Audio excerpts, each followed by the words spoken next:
भगवान करस तुहरा लइका के एगो लइकी मिले तहरे जैसन। भगवान करस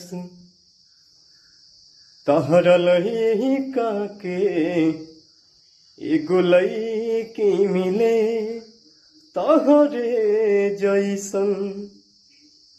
शायद तब तुहरा पता चली धोखा के दर्द होला कैसन। भगवान करस तुहरा लइका के एगो लइकी मिले तहरे जैसन।